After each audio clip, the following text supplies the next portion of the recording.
El movimiento de resistencia islámico, del que se deriva el acrónimo Hamás, se fundó en Gaza durante los primeros compases de la primera intifada a finales de 1987, con la ambición de liberar toda la Palestina histórica y, por ende, destruir a Israel. Muy pronto se estructuró en dos ramas, el llamado Buró Político y el brazo militar al mando de las brigadas Al-Qassam. El liderazgo político siempre ha estado fuera de los territorios ocupados palestinos para tener espacio de maniobra. Han ido cambiando de país en función de las alianzas y el contexto del momento, y sabiendo que no deben interferir en los asuntos internos del país de acogida. Una existencia errante similar a la que vivió en su día la OLP de Arafat. En 1996 se establecieron en Amán, donde se quedaron hasta que Jordania les acusó de coordinar desde su territorio las actividades militares. De allí se marcharon a Damasco, donde estuvieron una década hasta 2011, cuando cometieron el error estratégico de aliarse con la revuelta contra el régimen de Assad, esperando que diera paso a una revolución islámica. Siria los expulsó, y de allí se fueron a Egipto hasta que el golpe militar de Al-Sisi acabó con el gobierno de los hermanos musulmanes, el mismo movimiento del que surgió Hamás. La próxima parada fue Turquía y finalmente Qatar, su principal buró de operaciones actualmente. Su presencia en el rico Emirato, donde Estados Unidos tiene su mayor base militar de la región, fue inicialmente apoyada por Washington, que la vio como una oportunidad de mantener abiertos los canales de comunicación con los radicales palestinos. Porque si bien Estados Unidos, la Unión Europea o Israel han designado a Hamás como organización terrorista, lo cierto es que es muchas cosas más. No solo es parte integral de la sociedad palestina y de la resistencia armada a la ocupación israelí, avalada por el derecho internacional. Es también un partido político, la fuerza que gobierna en Gaza desde 2007 y la organización más poderosa en las cárceles israelíes y los campos de refugiados de la diáspora. En Qatar vive Haniyeh, quien dirige el buró político encargado de las negociaciones, sean para un alto el fuego o para los canjes de prisioneros. También Khaled Meshal, uno de sus predecesores en el cargo. La segunda base más importante para el liderazgo político es el Líbano, donde residen dirigentes como Osama Hamdan, responsable de las relaciones con el mundo islámico, o Moussa Abu Marzouk, quien encabezó la reciente visita de los islamistas a Moscú. La presencia en el Líbano se explica por la protección que les da Hezbollah, pero también por la fuerte presencia que Hamás tiene en los campos de refugiados del país, afirma Karidi. Todo eso complica la misión confesa de Israel para acabar con Hamás, aunque por motivos evidentes su prioridad no son los políticos generalmente más pragmáticos, sino el brazo armado y las figuras que ejercen de intermediarios entre ambos mundos. Mundos que se tocan lo justo, porque el liderazgo político no tiene autoridad sobre el militar, según varias fuentes. Los militares funcionan de forma completamente autónoma, se han separado por motivos de seguridad. Ellos deciden cómo y cuándo se hacen las operaciones para evitar que sean descubiertas por la inteligencia israelí, afirma la experta italiana. Eso explicaría por qué algunos políticos de Hamás reaccionaron con aparente incredulidad al ver cómo centenares de sus milicianos rompían el bloqueo de Gaza para colarse en el sur de Israel. El día a día de los paramilitares lo decide el Consejo General Militar, liderado, según la creencia generalizada, por Mohammed Deif, considerado también el arquitecto del ataque masivo del 7 de octubre. Deif es una sombra y un mito entre muchos palestinos. No existen fotos suyas en público y raramente habla. Este es el día de la mayor batalla para acabar con la última ocupación de la tierra, dijo Deif en un audio aquel día fatídico. Como lugarteniente tendría a Marwan Issa, aunque la estructura de las brigadas Al-Qassam es en gran medida un misterio. Tan importantes como esos dos para Israel es Yahya Sinwar, considerado el líder de Hamás en Gaza. Después de muchos años en las cárceles israelíes, fue liberado en 2011 a cambio Gilad Shalit, un paquete en el que entraron más de 1 millar de presos palestinos, no solo militantes y no solo de Hamás. Sinwar ha ganado mucho poder en Gaza en la última década y ahora ejerce como intermediario entre la rama política y la militar, de la que procede, asegura Karidi. De momento, Israel no ha conseguido acabar con ninguno de los principales trofeos de su operación en Gaza, aunque sí ha matado a cuadros intermedios de la rama militar, como los responsables de las operaciones aéreas y navales o el de la división de cohetes antitanque, según han dicho sus portavoces militares. Desde el inicio de la operación Tormenta de Al-Aqsa, el sábado 7 de octubre, han aumentado los interrogantes sobre las capacidades militares de Hamás. Aunque éstas se consideraban modestas en comparación con las del ejército de Israel, Lo cierto es que logró sorprenderlo con su ataque. Así, muchos se preguntan quiénes son los líderes más destacados de Hamás, teniendo en cuenta que muchos de sus combatientes de primer rango aparecen enmascarados en los medios y otros murieron en operaciones israelíes. Mientras tanto, las fuerzas israelíes buscan en Gaza a los líderes locales. Estos son los dirigentes políticos y militares más destacados de Hamás en la actualidad. Mohamed al-Deif. Las autoridades israelíes lo arrestaron en 1989 y pasó 16 meses en la cárcel sin juicio, acusado de trabajar para el aparato militar de la organización islamista. Durante su etapa en prisión, al-Deif acordó con Zakaria al-Shorbagi y Salah Shehadeh crear un movimiento separado de Hamás para capturar a los soldados israelíes. Se trataba de las brigadas Is al-Din al-Qassam. Tras su excarcelación, las brigadas al-Qassam surgieron como una formación militar. Al-Deif fue uno de sus fundadores. También fue el ingeniero que construyó los túneles por los que combatientes de Hamás realizaron infiltraciones en Israel desde Gaza y promovió la estrategia de lanzar un mayor número de cohetes hacia territorio israelí. Los cargos más graves que se le imputan, en todo caso, son la supervisión y planificación de una serie de operaciones de venganza por el asesinato del ingeniero Yahya Ayyash, que provocaron la muerte de unos 50 israelíes a principios de 1996, así como su planificación para capturar y matar a 3 soldados israelíes a mediados de los años 1990. Israel lo arrestó y encarceló en 2000, pero logró escapar de sus captores al inicio de lo que se conoce como la Segunda Intifada, y se le ha perdido el rastro desde entonces. Hay 3 fotografías suyas. Una es muy antigua, en la segunda aparece enmascarado y la tercera es una imagen de su sombra. En uno de los intentos de asesinarlo en 2002, al-Deif sobrevivió milagrosamente pero perdió un ojo. Israel asegura que también perdió un pie y una mano y que tiene dificultades para hablar como consecuencia de los ataques sufridos. En 2014, durante la guerra lanzada por Tel Aviv en la franja de Gaza que duró más de 50 días, el ejército israelí tampoco lo logró asesinar, pero mató a su esposa y a 2 de sus hijos. Su capacidad de supervivencia le valió el apodo «el combatiente con 9 vidas».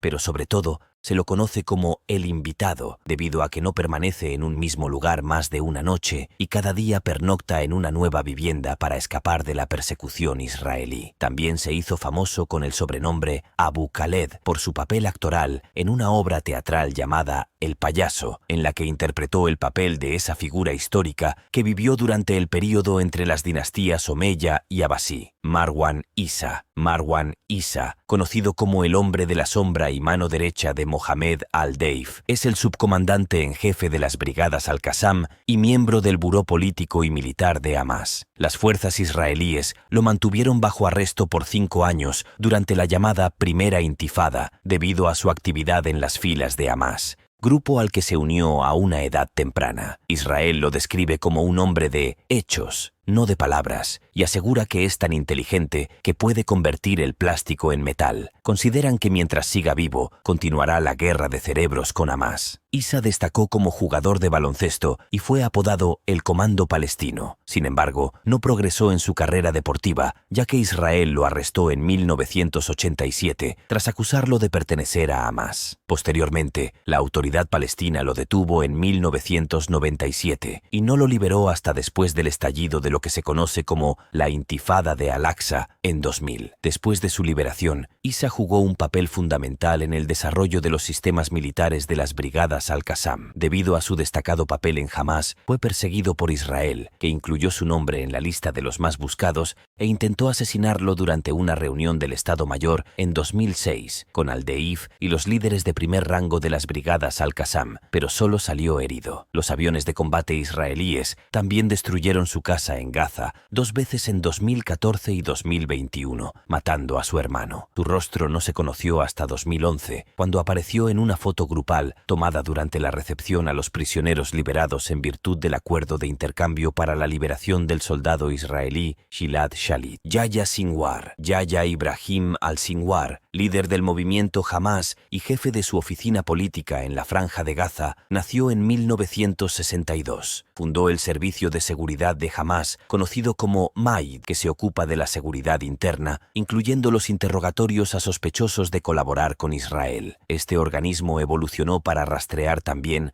a los servicios de inteligencia y seguridad israelíes. Sinwar fue arrestado 3 veces, la primera de ellas en 1982, cuando las fuerzas israelíes lo mantuvieron en detención administrativa durante 4 meses. En su tercer arresto en 1988, Sinwar fue sentenciado a 4 cadenas perpetuas. Mientras cumplía su pena de prisión, el tanque del soldado israelí Gilad Shalit fue objeto de un ataque con misiles de Hamás, convirtiéndolo en rehén de los combatientes islamistas. Para liberar a Shalit, Israel aceptó un acuerdo de intercambio por más de 1000 prisioneros de los movimientos Fatah y Hamás, entre ellos Yahya Sinwar, quien fue liberado en 2011. Entonces, Sinwar volvió a su puesto de líder destacado del movimiento Hamás y miembro de su buró político. En septiembre de 2015, Estados Unidos incluyó su nombre en su lista negra de terroristas internacionales. El 13 de febrero de 2017, Yahya Sinwar fue elegido jefe del buró político Abdullah Barghouti. Abdullah Galeb al-Barghouti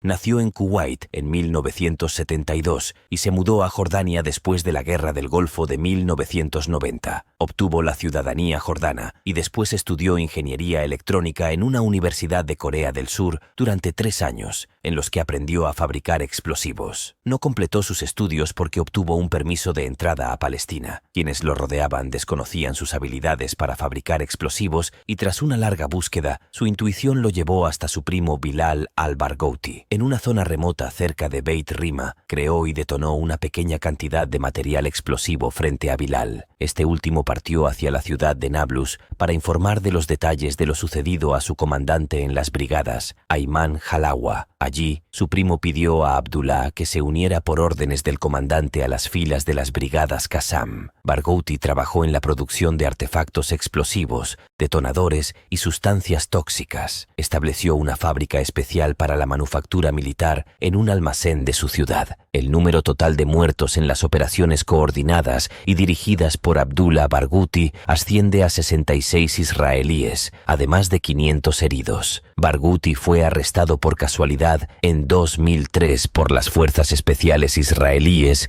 e interrogado durante 3 meses consecutivos. Decenas de familiares de los israelíes muertos asistieron a su juicio y recibió la condena más larga de la historia del país. Otros la calificaron como la sentencia más larga para un preso de la historia, con 67 cadenas perpetuas y un total de 5.200 años. Llevó a cabo una huelga de hambre que puso fin a su régimen de aislamiento. Barghouti, que sigue encarcelado en Israel, fue apodado el Príncipe de la Sombra tras escribir un libro desde el interior de la prisión titulado así, en el que habla de su vida y los detalles de las operaciones de resistencia que llevó a cabo junto a otros prisioneros. En el libro describió cómo introdujo explosivos a través de los puestos de control militares israelíes y cómo llevó a cabo operaciones de bombardeo a distancia con detalles precisos. Ismail Haniyeh, Ismail Abdel Salam Haniyeh, también conocido como Abu al-Abd, nació en uno de los campos de refugiados palestinos. Es el jefe del buró político de Hamás y el primer ministro del 10º gobierno palestino. Ocupó el cargo de primer ministro de la Autoridad Nacional Palestina entre 2006 y 2007. Israel lo encarceló en 1989 durante 3 años y después se exilió junto a varios líderes de Hamás en Marj al-Zuhur, en la frontera entre Líbano y Palestina, donde pasó un año completo en 1992. Tras ese año en el exilio, regresó a Gaza y en 1997 fue nombrado jefe de la oficina del jeque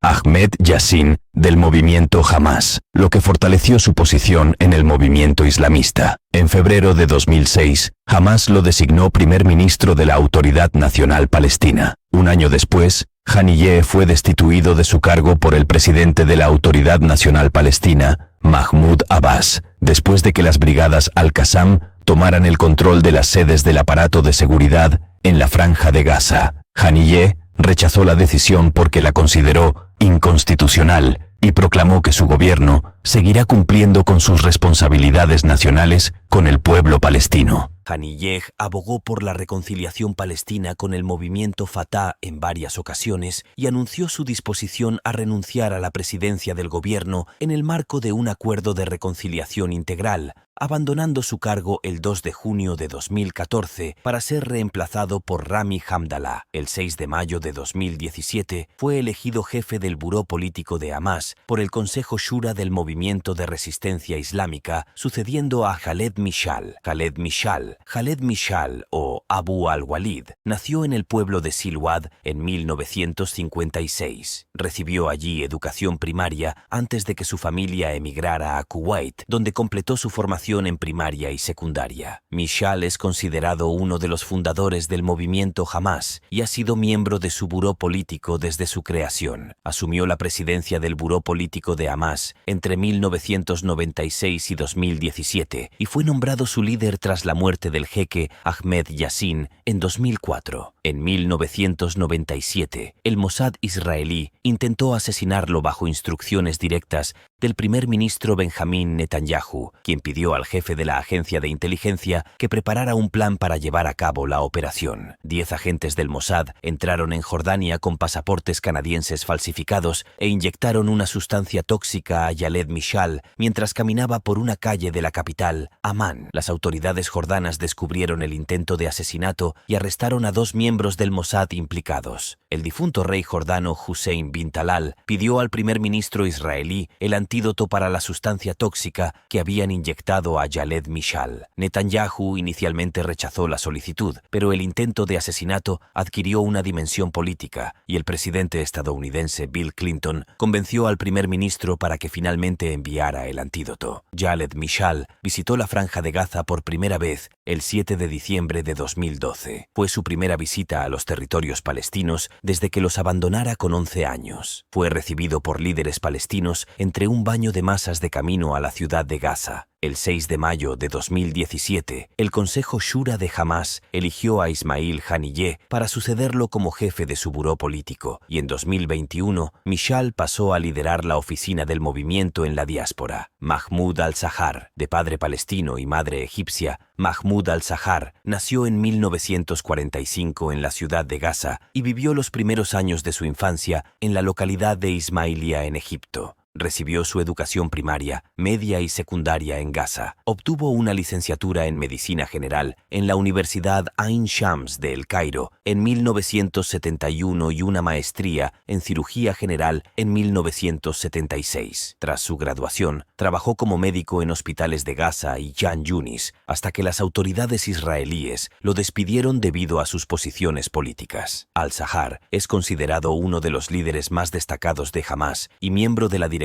política del movimiento. Fue encarcelado en Israel durante 6 meses en 1988, medio año después de la fundación de Hamás, y estuvo entre los deportados por Israel en 1992, a Marj al-Zuhur, donde pasó un año completo. Después de que Hamás ganara las elecciones legislativas de 2005, al-Zahar ocupó el cargo de ministro de Asuntos Exteriores en el gobierno del primer ministro Ismail Haniyeh, hasta que el entonces presidente Mahmoud Abbas anunció la disolución del gobierno tras los acontecimientos que condujeron a la división palestina. Israel intentó asesinar a al-Zahar en 2003, con una bomba de media tonelada lanzada desde un avión F-16 sobre su casa en el barrio de Al-Rimal, en la ciudad de Gaza, en un ataque que le causó heridas leves y en el que murió su hijo mayor, Khaled. El 15 de enero de 2008, su segundo hijo, Hossam, que era miembro de las brigadas Al-Qassam, fue asesinado junto con otras 18 personas en una ofensiva aérea israelí en el este de Gaza. Al-Zahar escribió obras intelectuales, políticas y literarias, entre ellas El problema de nuestra sociedad contemporánea, un estudio coránico o Sin lugar bajo el sol, en respuesta al libro de Benjamin Netanyahu, El discurso político islámico. Gracias por acompañarnos hasta el final. Comenta si sabías que algunos líderes actúan desde el exilio. Te estaré leyendo. Recuerda dejar un like, suscribirte al canal y te esperamos en el próximo video con más historias delictivas.